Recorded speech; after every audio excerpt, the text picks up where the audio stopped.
അപ്പോൾ സീതത്തോടിൻ്റെ ദീപ്തിയെ കുറിച്ചിട്ടാണ് നമ്മുടെ ഇന്നത്തെ വീഡിയോ. ദീപ്തിയെക്കുറിച്ച് പലരും വീഡിയോ ചെയ്യുന്നുണ്ട്. ഞാനും ഇതിനു മുമ്പ് ഒരു വീഡിയോ ചെയ്തിരുന്നു. അപ്പോൾ എനിക്ക് കിട്ടിയ പ്രതികരണം എന്ന് പറയുന്നത് ബലാത്ത ജാതി അന്തങ്ങളുടെ പ്രതികരണമായിരുന്നു.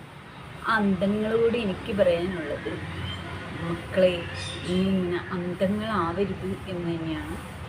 കാരണം ഈ ദീപ്തി പറയുന്ന കുറേ കാര്യങ്ങളുണ്ട്, കുറേ നുണകളുണ്ട് എന്ന് തന്നെ വേണമെങ്കിൽ നമുക്ക് പറയാം. ഈ നുണകൾ എന്തൊക്കെയാണെന്ന് വെച്ചാൽ, ഇവർ ആദിവാസികളെ സഹായിക്കുന്നു, അതായത് ഒരു നന്മ മരം എന്ന പേരിലാണ് ഇവർ പേരെടുത്തത്.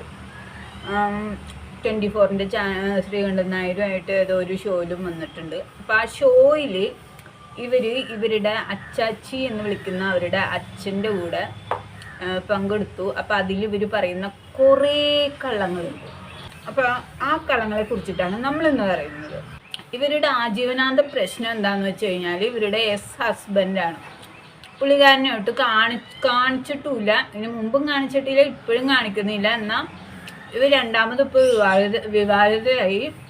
എന്നാൽ പോലും ഇവർ വീണ്ടും ഹസ്ബൻഡിനെ ഇങ്ങനെ പറഞ്ഞുകൊണ്ടിരിക്കുക എന്ന് പറഞ്ഞാൽ നല്ലതൊന്നുമല്ല, കുറ്റം മാത്രമേ പറയുന്നുള്ളൂ. അപ്പോൾ ഈ നന്മമരമായ ദീപ്തി ഇങ്ങനെ കുറ്റം മാത്രം പറയുക എന്ന് കേൾക്കുമ്പോൾ നമ്മളെപ്പോലുള്ളവർക്കൊക്കെ അതൊക്കെ ഉൾക്കൊള്ളാൻ വളരെ പ്രയാസമുണ്ട്. കാണുന്ന അന്തങ്ങളോടും കൂടിയിട്ടാണ്, ദീപ്തിയുടെ കുറേ ഫാൻസുകളുണ്ട്. അപ്പോൾ ഈ അന്തങ്ങളോടും കൂടിയിട്ടാണ് എനിക്ക് പറയാനുള്ളത്. കാരണം നമ്മൾ ദീപ്തിയെ പറ്റി ഒരു വീഡിയോ ചെയ്ത് കഴിഞ്ഞാൽ ഉടനെ തന്നെ ഈ കാക്കക്കൂട്ടിൽ കല്ലിട്ട പോലെ ഉടനെ തന്നെ ദീപ്തിയുടെ അന്തങ്ങൾ വന്നിട്ട് നമ്മളെ ഒരു ജാതി കമൻ്റ് ഇട്ടങ്ങോട്ടും നിറയ്ക്കും. അപ്പോൾ എനിക്ക് പറയാൻ പറ്റില്ല, നിങ്ങൾ എൻ്റെ വീഡിയോയ്ക്ക് നല്ലത് മാത്രം പറയണം, നല്ല കമൻ്റ് ഇടണം, പോസിറ്റീവ് കമൻ്റ് ഇടണം, നെഗറ്റീവ് കമൻ്റ് ഇടാൻ പാടില്ല എന്നൊന്നും എനിക്ക് പറയാൻ പറ്റില്ല. കാരണം ഇത് കാണുന്നവർക്കിടെ മനോധർമ്മം അനുസരിച്ചിട്ടാണല്ലോ കമൻ്റ് ഇടുന്നത്. അപ്പോൾ നമുക്ക് അതിനകത്തൊന്നും ചെയ്യാൻ പറ്റില്ല. പിന്നെ നമ്മൾ എന്ത് കാര്യം പറഞ്ഞാലും അതിനൊരു പോസിറ്റീവ് ഉണ്ടാവും, ഒരു നെഗറ്റീവ് ഉണ്ടാവും, രണ്ട് തരത്തിലും പ്രതികരണം വരും. ഈ ദീപ്തിയുടെ ഏറ്റവും വലിയൊരു പ്രശ്നം എന്ന് പറയുന്നത് തന്നെ എനിക്ക് തോന്നിയിട്ടുള്ളത്, ഇവരെ പറ്റിയിട്ട് എല്ലാവരും നല്ലത് മാത്രം പറയണം എന്ന് അവരാഗ്രഹിക്കുന്നു എന്നുള്ളതാണ്. അപ്പം എനിക്ക് ആഗ്രഹിക്കാൻ മാത്രമേ പറ്റുള്ളൂ. എന്നെപ്പറ്റി എല്ലാവരും നല്ലത് പറയണമെന്ന് ആഗ്രഹിക്കുന്നതിൽ തെറ്റൊന്നുമില്ല. കുറച്ചൊക്കെ നമ്മൾ നന്മമരമാവാൻ എനിക്ക് വേണമെങ്കിൽ ശ്രമിക്കാം. ആർക്കെങ്കിലും എന്തെങ്കിലും 10 രൂപയുടെ ഒരു ഉപകാരം ചെയ്യുന്നത് നമ്മൾ വീഡിയോ എടുത്തിട്ട് സോഷ്യൽ മീഡിയയിൽ പോസ്റ്റ് ചെയ്യാം. നിരന്തരമായിട്ട് ഇത്തരം പോസ്റ്റുകൾ മാത്രം പോസ്റ്റ് ചെയ്തുകൊണ്ടിരുന്നാൽ ഞാനും ഒരു നന്മമരമായി. അപ്പം ഇല്ലാത്തവരും കാണിക്കുന്നുണ്ട്, മീൻസ് നന്മമരമാവാനുള്ള ശ്രമമാണ്. പക്ഷെ അതിലൊന്നും എനിക്ക് താല്പര്യമില്ല. അതായത് നമ്മൾ വലത് കൈ ചെയ്യുന്നത് ഇടത് കൈ അറിയരുത് എന്നുള്ളൊരു കാര്യമുണ്ട്. നമ്മൾ നന്മ ചെയ്യുന്നത് സമൂഹത്തിനോട് നമ്മൾ ഇന്ന കാര്യം ചെയ്തു എന്ന് വിളിച്ചു പറയുന്നതിന് തുല്യമല്ലേ അത്തരത്തിലുള്ള ഒരു വീഡിയോ ആക്കി ഈ സോഷ്യൽ മീഡിയയിൽ പ്രചരിപ്പിക്കുന്നത്. അങ്ങനെ ചെയ്യുന്ന ഒരുപാട് ആൾക്കാരുണ്ട്. ഈ അവർ ചെയ്യുന്ന കാര്യങ്ങൾ വലിയ കാര്യങ്ങളാക്കിയിട്ട് സോഷ്യൽ മീഡിയയിൽ ഇട്ട് പ്രചരിപ്പിക്കുന്നു. അതായത് ഞാൻ ഭയങ്കര സഹായിയാണ് എന്ന രീതിയിൽ പ്രചരിപ്പിക്കുന്നവരുണ്ട്. കൊടുക്കുന്നത് മറ്റൊരു ഇരുചെവി അറിയാതെ, ഒരാളെ സഹായിക്കുന്നത് മറ്റൊരാൾ അറിയാതെ കാത്തു സൂക്ഷിക്കുന്ന ഒത്തിരി ആൾക്കാരുണ്ട്. അപ്പോൾ അവരോടൊക്കെ എനിക്ക് റെസ്പെക്റ്റ് തന്നെയാണ്. കാരണം സഹായിക്കുന്നത് വിളിച്ചു പറഞ്ഞിട്ടല്ല അവർ സഹായിക്കുന്നത്. അപ്പോൾ അത്തരത്തിലുള്ള ഒരാളല്ല ദീപ്തി എന്ന് തന്നെ പണ്ടേ എനിക്ക് തോന്നിയിട്ടുണ്ട്. അതുകൊണ്ടാണ് മുമ്പ് ഞാൻ ഇവരെ പറ്റി ഒരു റിയാക്ഷൻ വീഡിയോ ഇട്ടത്. അതിൻ്റെ ഒരു പ്രതികരണം എന്ന് പറഞ്ഞു കഴിഞ്ഞാൽ ഭയങ്കരമായിട്ടുള്ളൊരു അറ്റാക്കിങ് തന്നെയായിരുന്നു. കാരണം എന്ന് പറഞ്ഞാൽ ഈ അന്തങ്ങളാണല്ലോ, എല്ലായിടത്തും ഉണ്ട് ഈ അന്തങ്ങൾ. എന്തെന്നായാലും നമ്മൾ അതിനൊന്നും മൈൻഡ് ചെയ്യുന്നില്ല. മുമ്പ് ഇങ്ങനെ ഒരു വീഡിയോ ചെയ്തപ്പോൾ വന്ന പ്രതികരണം കണ്ടപ്പോൾ തന്നെ എനിക്ക് തോന്നി ഇത് ഭയങ്കര, ഇനി ഇതിനെപ്പറ്റി ഒരു വീഡിയോ ചെയ്യില്ല എന്ന് തന്നെ വിചാരിച്ചു. പക്ഷെ എനിക്കിത് ചെയ്യാതിരിക്കാനും പറയാതിരിക്കാനും കഴിയുന്നില്ല. അതുകൊണ്ടാണ് വീണ്ടും ഈ ഒരു വീഡിയോ ആയിട്ട് വരുന്നത്. ഇപ്പോൾ ദീപ്തി എന്ന് പറയുന്നത് അവരുടെ ഹസ്ബൻഡ് ഒരു കല്യാണം കഴിച്ചിട്ടുണ്ട്, അതിൽ 2 കുട്ടികളുണ്ട്. അത് അവരറിഞ്ഞത് കുറേ കൊല്ലങ്ങൾ കഴിഞ്ഞിട്ടാണ് എന്നൊക്കെ പറഞ്ഞിട്ട് ആദ്യത്തെ ഹസ്ബൻഡ് ഇപ്പോഴും അവരെ വിളിക്കുന്നു, അവരുടെ ഇപ്പോഴത്തെ രണ്ടാമത്തെ ഭർത്താവ് കുഞ്ഞാവ എന്ന് പറയുന്ന ആളെ വിളിക്കുന്നു എന്നൊക്കെ പറഞ്ഞിട്ട് ഭയങ്കരമായിട്ട് വലിച്ചു നീട്ടി കുറേ കാര്യങ്ങൾ പറയുന്നുണ്ട്. അപ്പോൾ ഒന്നാമത് ഇവരുടെ ഒരു വീഡിയോ എന്ന് പറയുന്നത് തന്നെ ഒരു 30 മിനിറ്റിൽ കൂടുതലാണ്, ഒരു 3/4 മണിക്കൂർ 1 മണിക്കൂറിൻ്റെ ഉള്ളിലാണ് ഒരു വീഡിയോ വരുന്നത്. ഇതൊക്കെ കണ്ട് കേട്ട് രസിച്ചിരിക്കാനായിട്ട് ഇവരുടെ അന്തം ഫാൻസ് ഉണ്ട് എന്നുള്ള ഒരു കാര്യം തന്നെയാണ് ചിരി വരുന്ന ഒരു കാര്യം എന്ന് പറയാൻ. അപ്പം നമ്മൾ അവർക്കിടെ എല്ലാ വീഡിയോയും അങ്ങനെ വാച്ച് ചെയ്യുന്ന ആളല്ല. ചില വീഡിയോകൾ മാത്രം നമുക്ക് ഈ സോഷ്യൽ മീഡിയ റെക്കമെൻഡേഷനിൽ വരുമ്പോൾ മാത്രമാണ് നമ്മൾ കാണുന്നത്. അങ്ങനെയാണ് നമ്മൾ ഇത്തരക്കാർക്കിടെ വീഡിയോ ഒക്കെ കാണുന്നത്. അല്ലാണ്ട് ഞാൻ ദീപ്തിയുടെ ഒരു ഫാനല്ല. ദീപ്തിയുടെ വീഡിയോ എനിക്ക് ഇഷ്ടമായിരുന്നു. എന്താന്ന് വെച്ച് കഴിഞ്ഞാൽ അവർ കല്യാണ വീഡിയോ ഒന്നും ഒരു കുറ്റം പറയാനില്ല. അവരെ ഒരുപാട് പേര് നിങ്ങൾക്ക് നാണമില്ലേ, നിങ്ങൾ എന്തിനാണ് ഇത്തരം ഫോട്ടോഷൂട്ട് നടത്തുന്നത് എന്നൊക്കെ പറഞ്ഞ് ചോദിച്ചിട്ട് കമൻ്റ് ഇട്ടിട്ടുണ്ട്. അത് ദീപ്തി വായിക്കുന്നതും കണ്ടിട്ടുണ്ട്. അങ്ങനെ 1-2 വീഡിയോയിൽ ഞാൻ കണ്ടിട്ടുണ്ട്. അപ്പോൾ അതിനെപ്പറ്റി എനിക്ക് യാതൊരുവിധ നെഗറ്റീവ് അഭിപ്രായവും ഇല്ല. കല്യാണം സൂപ്പറായിരുന്നു, കല്യാണം വീഡിയോ സൂപ്പറായിരുന്നു. അവർ കല്യാണത്തിന് ശേഷം ചെയ്ത ഫോട്ടോഷൂട്ടുകൾ അതിലും സൂപ്പറായിരുന്നു. പ്രണയം എന്ന് പറയുന്നത് അവരങ്ങനെ ഓവറായിട്ടൊന്നും കാണിക്കുന്നില്ല. എന്നാൽ അത്യാവശ്യം ഒരു ഹസ്ബൻഡും വൈഫും ഇപ്പോൾ ഒന്ന് ചേർന്നിരുന്ന, അല്ലെങ്കിൽ ഒന്ന് നടന്നു പോയാൽ, അല്ലെങ്കിൽ കൈ പിടിച്ച് ഒന്ന് കെട്ടിപ്പിടിച്ചാൽ അതിലും വലിയ ഫോട്ടോഷൂട്ടുകൾ ഇവിടെ ഇറങ്ങാറുണ്ട്. അപ്പോൾ ഇതിലൊന്നും ഒരു തെറ്റ് എനിക്ക് കാണാൻ കഴിയുന്നില്ല. ഞാൻ അതിനൊരു കുറ്റവും പറയുന്നില്ല. പക്ഷെ ദീപ്തി പറയുന്ന ചില അങ്ങിങ്ങും തൊടാത്ത ചില പൊരുത്തക്കേടുകളുണ്ട്. അതിനെ പറ്റിയിട്ടാണ് നമ്മൾ ഇന്ന് ചൂണ്ടിക്കാണിക്കുന്നത്. ഇതിനു മുമ്പ് ഇവർ ഫ്ലവേഴ്സിൻ്റെ ഷോയിൽ വന്നിട്ട് എക്സ് ഹസ്ബൻഡിനെ പറ്റിയിട്ട് കുറച്ച് കാര്യങ്ങൾ പറയുന്നുണ്ട്. ഈ പുള്ളിക്കാരനാണ് ചാനൽ തുടങ്ങാൻ പ്രേരിപ്പിച്ചത് എന്നൊക്കെ പറഞ്ഞിട്ട് ദീപ്തി കുറേ തള്ളുകൾ അന്ന് തള്ളുന്നുണ്ട്. പിന്നെ പുള്ളിക്കാരൻ വീട്ടിൽ വന്ന് പെണ്ണാലോചിക്കുന്നു, അങ്ങനെയൊക്കെ കുറേ കാര്യങ്ങൾ. അതും ഇപ്പം പറയുന്ന കാര്യങ്ങളുമായിട്ട് യാതൊരുവിധ പൊരുത്തവും ഇല്ല. കേൾക്കുന്നവൻ അത് ദഹിക്കുന്നില്ല എന്നുള്ള ഒരു കാര്യം ദീപ്തിക്ക് വർഷങ്ങൾ കഴിഞ്ഞിട്ട് പറയുന്നത് കൊണ്ട് ഇപ്പം കുറച്ച് വർഷങ്ങളായിട്ടുണ്ടല്ലോ. അപ്പം അതുകൊണ്ടാണോ എന്നറിയില്ല. അന്ന് പറഞ്ഞത് ഓർമ്മയില്ലാതെ വീണ്ടും പിന്നെ വായി തോന്നിയത് കോതയ്ക്ക് പാട്ടുന്ന പോലെ പറയുന്ന കുറേ പേരുണ്ട്. അത്രയും ബോധക്കേടൊന്നും ദീപ്തിക്കില്ലെങ്കിലും ദീപ്തി പറയുന്ന ചില കള്ളങ്ങളുണ്ട്. ആദ്യം തന്നെ എനിക്ക് ദീപ്തിനോടുള്ള ഒരു അഭിപ്രായ വ്യത്യാസം എന്താണെന്ന് വെച്ച് കഴിഞ്ഞാൽ, നമ്മൾ കാട്ടിക്കേറി ആദിവാസികളുടെ വീഡിയോ എടുത്തിട്ട് അവരെ സഹായിക്കുന്നു എന്ന രീതിയിലാണ് ദീപ്തി ശ്രദ്ധിക്കപ്പെടുന്നത്. അപ്പം ഒന്നാമത് ഈ ആദിവാസികളെ കാണിക്കാൻ പാടില്ല എന്നൊക്കെയാണ് ഞാൻ കേട്ടിട്ടുള്ളത്. പിന്നെ സഹായിക്കുന്നു എന്ന് പറഞ്ഞാൽ ദീപ്തിക്ക് വരുന്ന സഹായങ്ങൾ മൊത്തവും പുറത്തുനിന്നാണ്. മറ്റുള്ളവർ ഡ്രസ്സായാലും ഫുഡ് ഐറ്റംസ് ആയാലും എന്ത് തന്നെയായാലും മറ്റുള്ളവർ അയച്ചു കൊടുക്കുന്ന സാധനങ്ങളാണ് ദീപ്തി കാട്ടി കൊണ്ടുപോയിട്ട് ഇവർക്ക് കൊടുക്കുന്നത്. വണ്ടി നിറയെ സാധനങ്ങൾ പുറത്തുനിന്ന് ആൾക്കാരെ അയച്ചു കൊടുക്കുന്നുണ്ട്. ദീപ്തിക്കും വേണ്ട കാര്യങ്ങൾ ആൾക്കാരെ അയച്ചു കൊടുത്ത്, ദീപ്തി ഇടുന്ന ഡ്രസ്സ് വരെ ആൾക്കാരെ അയച്ചു കൊടുത്തിട്ടാണ് ദീപ്തി. ഈ കഴിഞ്ഞ വീഡിയോയിൽ കൂടി ദീപ്തി പറയുന്നുണ്ട് ഇത് കോഴിക്കോട് നിന്ന് വന്ന ഡ്രസ്സാണ്. അതിന് മുമ്പത്തെ വീഡിയോയിലും ഞാൻ കേട്ടിട്ടുണ്ട് ഡ്രസ്സുകളടക്കം ദീപ്തിക്ക് പൈസ കൊടുത്ത് മേടിക്കേണ്ട ഒരു സാഹചര്യം ഇല്ല, ഒക്കെ ആൾക്കാരെ അയച്ചു കൊടുക്കുന്നതാണ്.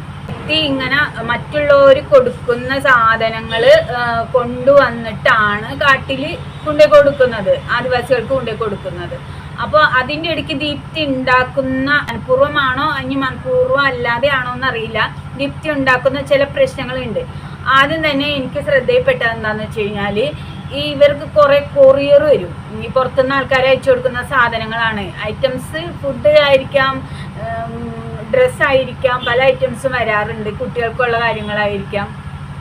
അപ്പോൾ ഇതിൽ പകുതി പോസ്റ്റ് ഓഫീസിൽ നിന്നോ കൊറിയർ ഓഫീസിൽ നിന്നോ എന്തോ കെട്ടുപൊട്ടിച്ചിട്ട് എടുത്തു മാറ്റുന്നു എന്ന രീതിയിൽ ദീപ്തി ആദ്യം പ്രശ്നം ഉണ്ടാക്കി.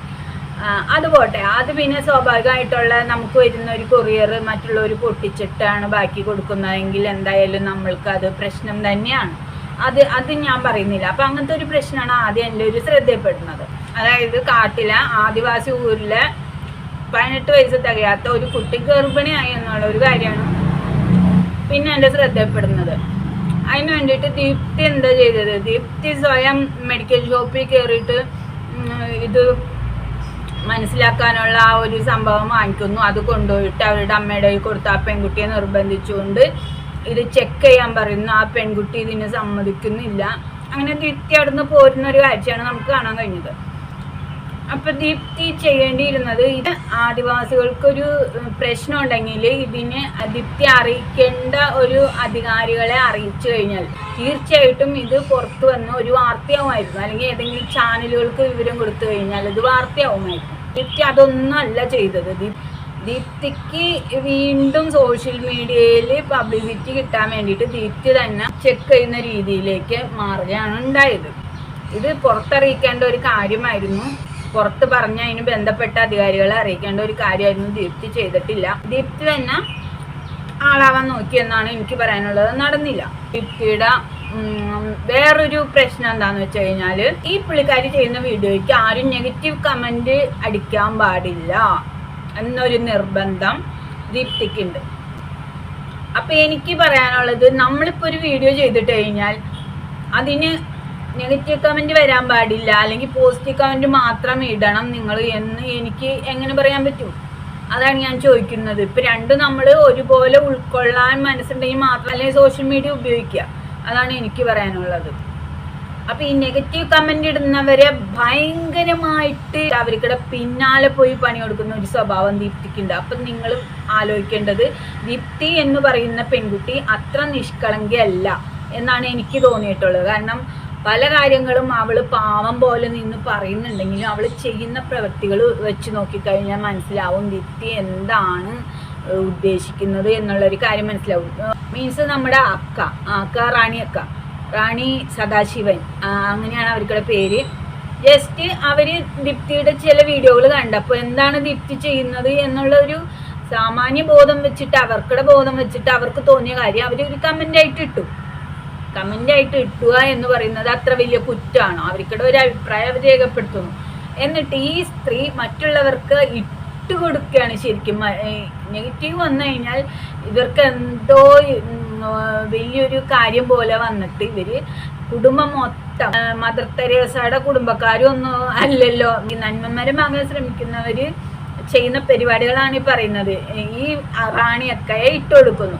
അത് ഒരു നെഗറ്റീവ് കമന്റ് ഇടുക എന്ന് പറഞ്ഞാൽ നമ്മളെ മേത്തിപ്പ രേണുസുധീനോട് ചോദിച്ചപ്പോൾ രേണുസുധി പറഞ്ഞിട്ടുള്ള ഒരു കാര്യമുണ്ട്. രേണുസുധീനെ പറ്റി ഇപ്പൊ വിവാദങ്ങൾ കുറെ നടന്നുകൊണ്ടിരിക്കുന്ന സമയമാണ്. അപ്പൊ ഈ രേണുസുധി പറയുന്ന കാര്യം പറയുന്നവർ പറഞ്ഞോട്ടെ, നമ്മളെ അടുത്ത് വന്നിട്ട് നമ്മളേതായി ഇങ്ങനെ ഒന്ന് പിച്ചി അല്ലെങ്കിൽ നുള്ളി മാന്തി അടിച്ചു, അങ്ങനെയൊക്കെ ആവുമ്പോഴാണ് നമുക്ക് വേദനിക്കുള്ളൂ. അല്ലാത്ത പക്ഷം പുറത്ത് നിന്ന് സോഷ്യൽ മീഡിയ കൂടി പറയുന്നവർ അവിടെ ഇരുന്ന് പറഞ്ഞോട്ടെ, അത് എനിക്കൊരു പ്രശ്നമല്ല എന്ന രീതിയിലാണ് രേണുസുധി പോകുന്നത്. അത് തന്നെയാണ് അതിന്റെ ശരി. ഈ നെഗറ്റീവ് കമന്റ് വരുമ്പോൾ ദീപ്തിയുടെ വീട്ടിൽ നിന്ന് ഒന്നില്ലെങ്കിൽ അമ്മ വിളിച്ച് കാണിച്ചു കൊടുക്കും, അല്ലെങ്കിൽ വേറെ ആളെങ്കിലും ഇത് അയച്ചു കൊടുക്കും. അപ്പൊ ഇത് ഇവർക്ക് പറ്റൂല. അത് വലിയ കാര്യമായിട്ട് എടുക്കേണ്ട ഒരു കാര്യമല്ല ഒരു നെഗറ്റീവ് കമന്റ് എന്ന് പറയുന്നത്. നമ്മൾ അതിന്റെ പുറകെ പോകേണ്ട ഒരു കാര്യമല്ല എന്നാണ് എനിക്ക് സോഷ്യൽ മീഡിയയിൽ ഇത്ര നാളത്തെ അനുഭവം കൊണ്ട് എനിക്ക് തോന്നിയിരിക്കുന്നത്. എനിക്ക് നെഗറ്റീവ് കമന്റുകൾ ഒത്തിരി വരാറുണ്ട്, തെറി അടക്കം ആൾക്കാരെ എഴുതി അയക്കാറുണ്ട്. പക്ഷെ ഞാൻ അതിന്റെ പുറകെ പോവാറില്ല. അപ്പൊ ഈ റാണിയക്ക എന്ന് പറയുന്ന ആളെ ഒരു നെഗറ്റീവ് കമന്റ് ഇട്ടു, അല്ലെങ്കിൽ പല പ്രാവശ്യം ഇട്ടു, ബ്ലോക്ക് ചെയ്ത് കളഞ്ഞേക്കുക, അത് ചെയ്യാം. പിന്നെ വരുന്നുണ്ടെങ്കിൽ സാധാരണ ഞാൻ ആ കമന്റ് റിമൂവ് ചെയ്ത് കളയാറുണ്ട്. അങ്ങനെ ഉള്ള കാര്യങ്ങൾ ചെയ്യാം. ഇത് അവർക്കടെ വീടന്വേഷിച്ച് പോകുന്ന വിധം ദീപ്തി ഇട്ട് കൊടുത്തു പലർക്കും. ഈ ദീപ്തിയുടെ പ്രശ്നം ഒരു അന്താരാഷ്ട്ര ആഗോള പ്രശ്നമായിട്ട് എടുത്തുകൊണ്ട് പോയി വീഡിയോ ചെയ്യുന്ന ചില അന്തം യൂട്യൂബേഴ്സും ഉണ്ട്. അന്തം ഈ ഫാൻസ് മാത്രമല്ല, അന്തം യൂട്യൂബേഴ്സും ഉണ്ട് റിയാക്ഷൻ വീഡിയോ ചെയ്യുന്നത്. അപ്പൊ ഈ റാണിയക്കയുടെ കാര്യത്തില് ആ ഒരു വിഷയം വന്നപ്പോൾ മുതൽ എനിക്ക് അഭിപ്രായ വ്യത്യാസമുണ്ട്. അത് ഞാൻ പറഞ്ഞില്ല എന്നുള്ളൂ. പലരും ദീപ്തിക്ക് അനുകൂലമായിട്ടാണ് വീഡിയോ ചെയ്തത്. ഈ റാണിയക്ക എന്ന് പറയുന്ന ആളെ എന്തിനു തിരക്കി പോകണം എന്നാണ് ഞാൻ ചോദിക്കുന്നത്. ഇട്ട് കൊടുത്തതിന്റെ പിന്നാലെ ഇത് ഏറ്റുപിടിച്ചിട്ട് വി ആർ ഇൻ ലവ് എന്ന് പറയുന്ന ആ കപ്പിൾസ്, ഹസ്ബൻഡും വൈഫും കൂടിയിട്ട് ഇവരെ അന്വേഷിച്ച് പിടിച്ചു പോയി ഇവർക്കിടെ വീട്ടിൽ പോയി നടത്തിയ നാടകങ്ങളുണ്ട്. ഒരു കുട്ടിയും ഒരു സ്ത്രീയും മാത്രം താമസിക്കുന്ന വീട്ടിൽ കയറി ചെന്നിട്ട് അവർക്കിടെ സകലത ആ കൊച്ചിനോട് സംസാരിക്കുന്ന ആ ഒരു രീതി കാണുമ്പോൾ തന്നെ നമുക്ക് ആ കപ്പിൾസിനോടുള്ള ആ ഒരു റെസ്പെക്റ്റ് പോയി എന്നുള്ളതാണ്. കാരണം ഒരു കുട്ടീനോട് നമ്മൾ ചോദിക്കേണ്ടതും പറയേണ്ടതുമായിട്ടുള്ള കാര്യങ്ങളല്ല അവിടെ ചോദിക്കുന്നത്. ഹസ്ബൻഡ് ആ കുട്ടീനോട് എൻ്റെ ഇടയ്ക്ക് എന്തോ ഒരു വർത്താനം പറയുന്നത് എനിക്കിഷ്ടമായില്ല. എന്തിനാണ് മറ്റുള്ളവർക്കുടെ വീട്ടിൽ കയറി ചെല്ലുന്നത്? അതിനെന്ത് റൈറ്റ്സ് ആണോ ഉള്ളത്? അതും പറയാൻ ഒരു ഈ സ്ത്രീ, ഈ കുട്ടി പറഞ്ഞ അമ്മ ഇങ്ങനെ ജോലിക്ക് പോയിട്ടാണ്, കൂലിപ്പണിക്ക് പോയിട്ട് ജീവിക്കുന്ന സ്ത്രീയാണ് ഈ റാണി സദാശിവൻ എന്ന് പറയുന്ന, നിങ്ങളൊക്കെ പറയുന്ന സോഷ്യൽ മീഡിയയിലെ റാണിയൊക്കെ. ഈ റാണിയൊക്കെ പലചരക്ക് കടയിലാണ് ജോലി ചെയ്യുന്നത്. സംഭവം നമ്മൾ ചെന്ന് കഴിഞ്ഞാൽ എന്തിനാണ് വന്നത് എന്ന് നമ്മൾക്ക് ഓപ്പണായിട്ട് ഡയറക്റ്റ് പറയാം. പക്ഷെ ഇവര് പറയുന്നില്ല. ഇവര് അതിന് പകരമായിട്ട് 2 കിലോ അരി ചോദിക്കുന്നു. അരി ചോദിക്കുന്ന മാത്രമേ തന്നെ ഈ റാണിയൊക്കെ എന്ന് പറയുന്ന ഈ സ്ത്രീക്ക് ഇവരെ മനസ്സിലായി എന്നുള്ളതാണ്. കാരണം വി ആർ ഇൻ ലവ് എന്ന് പറയുന്ന ഈ കപ്പിൾസിനെ അവർ സോഷ്യൽ മീഡിയയിലൂടെ കാണാറുണ്ട്. അപ്പൊ അവർ കൃത്യമായിട്ട് ചോദിക്കുന്നുണ്ട്, നിങ്ങൾ യൂട്യൂബേഴ്സ് അല്ലേ എന്ന് ചോദിക്കുന്നുണ്ട്. അപ്പോഴെങ്കിലും ഇവർക്ക് പറയാം, ഞങ്ങള് ഇന്ന സംഭവമായിട്ട് വന്നതാണ്, എന്തിനാണ് നിങ്ങൾ അങ്ങനെ കമന്റ് ഇട്ടതെന്ന് ചോദിക്കാം. പക്ഷെ ഇവര് ചോദിക്കുന്നില്ല. ഇവർ ഇത്രയും ദൂരെ ഈ റാണിയക്കയുടെ വീട് അന്വേഷിച്ച് ഇവരെ ഇതായിട്ട് വന്നിട്ട് അവരിക്കടെ കടയിലെത്തി അവരെ കണ്ടപ്പോൾ 2 കിലോ അരി പൊതിഞ്ഞ് മേടിക്കുന്ന ഒരു സീനുണ്ട്. അത് കണ്ടപ്പോൾ ശരിക്കും ചിരി വന്നു എന്ന് തന്നെ പറയാം. ഒരു കമന്റ് ഇട്ടു എന്ന് പേരും പറഞ്ഞിട്ട് അവർക്കിടെ വീട് തേടിച്ചെന്നു. ആ വീഡിയോ ഒക്കെ ഇവരെ വെച്ചിട്ട് ഇവർക്കിടെ ചാനലിലിട്ട് പ്രചരിപ്പിച്ചിട്ട് ലാസ്റ്റ് ഈ റാണിയൊക്കെ കേസ് കൊടുത്തിട്ട് റാണിയക്ക് പോലീസിന്റെ കയ്യിൽ നിന്ന് ശകാരം കിട്ടിയെന്നാണ് വി ആർ ഇൻ ലവ് എന്ന് പറയുന്ന കപ്പിൾസ് പറയുന്നത്. ശരിക്കും ഈ റാണിയക്ക് കമന്റ് ഇടാൻ മാത്രമുള്ള കഴിവുള്ളൂ. ഇതെങ്ങനെയാണ് പറയേണ്ടത് എന്നുള്ള ഒരു കാര്യം നിയമത്തിന്റെ മുമ്പിൽ വന്നപ്പോൾ അവർക്ക് അറിയില്ല. അവരെല്ലാവരും കൂടി ചമ്മന്തിപ്പരുവാക്കി എന്നല്ലാതെ എനിക്ക് അതിൽ ഭയങ്കര വിഷമമുണ്ട്. കാരണം കമന്റ് ഇടാനാണ് കമന്റ് ബോക്സ് വെച്ചിരിക്കുന്നത്. അല്ലെങ്കിൽ പിന്നെ ഈ സോഷ്യൽ മീഡിയയിൽ കമന്റ് എന്നൊരു ഓപ്ഷൻ കൊടുക്കേണ്ട യാതൊരുവിധ കാര്യവുമില്ല. ഇടുന്ന കമന്റ് എങ്ങനെയായിരിക്കണം എന്നുള്ളതൊക്കെ നമ്മുടെ ഉത്തരവാദിത്തമാണ്, ധാർമ്മിക ഉത്തരവാദിത്തം. തെറിവാക്കുകൾ ഉപയോഗിച്ച് മാത്രം കമന്റ് ഇട്ട് കഴിഞ്ഞാൽ മാത്രം നമ്മൾക്ക് നടപടികൾ സ്വീകരിക്കുന്നതിൽ തെറ്റില്ല. മനസ്സിലായില്ലേ?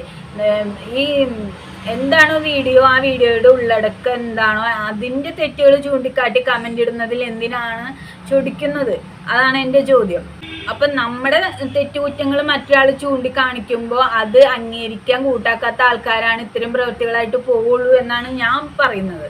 എന്തൊക്കെയായാലും ഈ കമന്റ് ഇട്ട ആളുകളുടെ പുറകെ പോയിട്ട് ലാസ്റ്റ് റാണിയൊക്കെനെ എല്ലാവരും ഇഞ്ചപ്പരുവാക്കുന്ന ഒരു സിറ്റുവേഷനാണ് കണ്ടത്. അപ്പോൾ ഈ ദീപ്തി ഇത് മനഃപൂർവ്വം അന്തം ഫാൻസിനെ കൊണ്ട് ചെയ്യിപ്പിക്കുന്നതാണ്. അപ്പോൾ ദീപ്തി എന്നിട്ട് ഒരു നന്മമരമായിട്ടും ഒക്കെ നിൽക്കുകയാണ്. അപ്പോൾ ദീപ്തിയുടെ പല പ്രവൃത്തികളിലും നമുക്ക് ഇത്തരം കാഴ്ചകൾ ശരിക്കും നോക്കിക്കഴിഞ്ഞാൽ കാണാൻ പറ്റും. ദീപ്തി ചെയ്യുന്നത് മഹാകാര്യങ്ങളായിട്ട് മറ്റുള്ളവർ കൊണ്ടു നടക്കണം എന്നാണ് ദീപ്തി പറയുന്നത്. ദീപ്തിനോട് ഞാൻ പണ്ടേ പറഞ്ഞിട്ടുണ്ട്, അങ്ങനെയൊന്നും നമുക്ക് തെറ്റുണ്ടെങ്കിൽ നമ്മൾ തെറ്റുണ്ടെന്ന് പറയും. ആ ആൾക്കും പറയാം. അന്തം ഫാൻസുകൾക്ക് തെറ്റ് കാണാൻ കഴിയാത്തത് അവരുടെ കുറ്റമാണ്, അല്ലാണ്ട് നമ്മുടെ കുറ്റമല്ല. നമുക്ക് ചില വീഡിയോകൾ കാണുമ്പോൾ തന്നെ അറിയാം എന്താണ് ഉദ്ദേശിക്കുന്നതെന്ന്. അപ്പോൾ ഇപ്പോഴത്തെ പ്രശ്നം എന്ന് പറയുന്നത് ദീപ്തി എക്സ് ഭർത്താവിനെ പറ്റി വീണ്ടും വീണ്ടും വീണ്ടും വന്നിരുന്നിട്ട് ജനങ്ങളെ ഇങ്ങനെ പറഞ്ഞു ബോറടിപ്പിക്കുക എന്നതിലുപരി ബുദ്ധിമുട്ടിപ്പിക്കുകയാണ്. എന്തിനാണ്? പുതിയ ജീവിതമായില്ലേ, അപ്പോൾ ഉള്ള ഹസ്ബൻഡിനെ കൊണ്ട് ജീവിച്ചാൽ പോരെ. ഇയാളുടെ മെക്കിട്ട് വീണ്ടും കയറുന്ന എന്തിനാണ്? അയാളെ ഒരു വീഡിയോയിൽ കൊണ്ടുവന്നിട്ടില്ല, അയാളുമായിട്ട് ഒരു വാക്ക് സംസാരിപ്പിച്ചിട്ടില്ല. ഇവർ മാത്രം പറയുന്ന ഇയാൾ ഇങ്ങനെയാണ്, ഇയാൾ അങ്ങനെയാണ്, അങ്ങനെയാണ് എന്നൊക്കെ പറയുന്നു. ഇതിനു മുമ്പ് അയാളെ പറ്റി പറയുന്നത് കേട്ടാൽ ഇപ്പം പറയണതുമായിട്ട് യാതൊരു ഇത് ബന്ധമില്ല. അതാണ് ദീപ്തി. ശരിക്കും പറഞ്ഞ ദീപ്തി എന്താണ് ദീപ്തിയുടെ പ്രശ്നം? അതാണ് ഞാൻ ചോദിക്കുന്നത്. ദീപ്തിക്ക് മറ്റുള്ളവരുടെ കയ്യിൽ നിന്ന് എന്താ വേണ്ടത്? സഹതാപമോ സ്നേഹമോ? ആ കുട്ടി ഇങ്ങനെയാണ്, അയ്യോ പാവമാണ്, അതിനിങ്ങനത്തെ ഒരു ഗതി വന്നല്ലോ എന്നുള്ള ആ ഒരു ഇതാണ് വേണ്ടത്. അങ്ങനെ ഒരു സഹതാപം പിടിച്ചു പറ്റണം. അതിന് വേണ്ടിയിട്ട് ദീപ്തി എന്തൊക്കെ ചെയ്യാൻ പറ്റുന്നോ അതൊക്കെ ദീപ്തി ചെയ്യുന്നുണ്ട്. അപ്പോൾ ഈ പ്രശ്നം എന്ന് പറയുന്നത് ഈ എക്സ് ഹസ്ബൻഡ് പറയാനുള്ള കാര്യം ഒരു മനുഷ്യനും കേട്ടിട്ടില്ല. ആദ്യം ദീപ്തി പറഞ്ഞത് വേറൊരു കഥയാണ്. അതിനിടയ്ക്ക് ദീപ്തി ഈ വീഡിയോയിൽ വന്ന് പറയുന്ന ഒരു കാര്യമുണ്ട്. ഇതൊക്കെ എൻ്റെ വീട്ടുകാർക്ക് ഒഴികെ കണ്ണൂരമ്മൂനും കുഞ്ഞാവയ്ക്കും മാത്രം അറിയാവുന്ന കാര്യങ്ങളായിരുന്നു എന്ന് പറയുന്നുണ്ട്.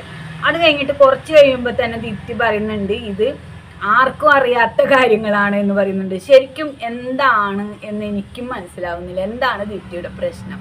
അതാണ് ഞാൻ ചോദിക്കുന്നത്. അപ്പോൾ കണ്ണൂരമ്മവും കുഞ്ഞാവും കൂടി അറിഞ്ഞിട്ടുള്ള ഒരു നാടകമായിരുന്നു എന്നാണ് ആദ്യം പറയുന്നത്.